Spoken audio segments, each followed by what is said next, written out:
Forgotten Lore, Episode 5, This Way for the Gas, Ladies and Gentlemen, by Tadeusz Borowski. And welcome back to Forgotten Lore. This is the YouTube show where every week I talk to you about an author of dark fiction who is obscure, not as well known as they should be, and who we try to bring into the limelight a little.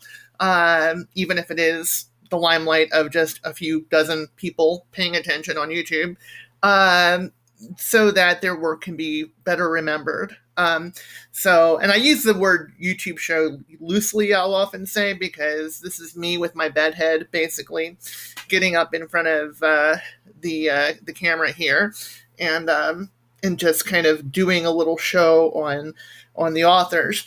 But the important thing is the authors. The important thing is not, how my hair looks. I keep on telling myself that, but I keep on talking about it. So maybe it's time for me to go to the salon and actually get a haircut. Anyway, enough about that. This week's book is something that's it's very grim, actually, and I need to make sure that I approach it with the proper respect and the proper gravity. The book is called This Way for the Gas, Ladies and Gentlemen, by Tadeusz Borowski. And you can see that it's a Penguin Classics edition here. So you may be thinking to yourself, well, Nicole, this is a Penguin Classics. How obscure is this? How forgotten is it? But I find that Borowski himself is not very well remembered at all. I had never heard of him before until I read a story of his, I believe it's called The Supper, that is in an anthology called The World of the Short Story, which is an older anthology. And that got me interested in more of his work because it was really one of the darkest stories I'd ever read. So this book is a collection of short stories based on Borowski's time as a prisoner out at Auschwitz and other concentration camps. So they're fiction, but based on true experiences.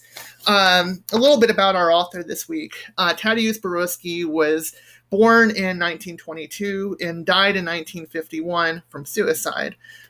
He was a Polish writer, a journalist.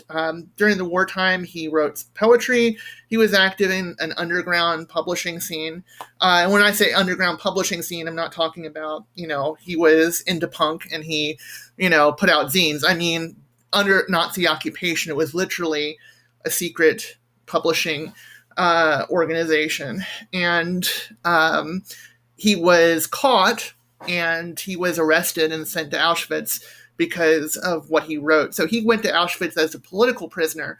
He was not Jewish. And because he wasn't Jewish, when he got sent to Auschwitz, he was awarded certain privileges that the Jewish prisoners were not awarded.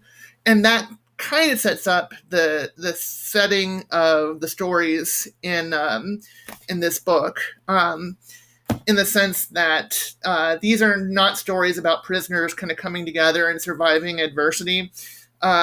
These are stories of prisoners who are kind of looking for any advantage that they can get over each other. There's on the Wikipedia page, it says that they describe the morally numbing effect of everyday terror, with prisoners trying to survive, often being indifferent or mean towards each other's. And I think that really captures the spirit of the work. Very bleak. Think Hubert Selby on steroids, and you get how bleak this is.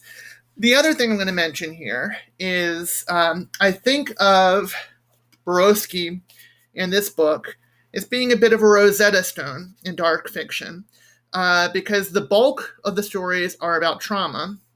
But the very last story is called A World of Stone, or The World of Stone, rather. And it's really more of a kind of existential, almost cosmic horror-ish kind of tale. And I think this is a Rosetta Stone between the trauma and the surreal cosmic stuff. So this book is something I recommend you check out.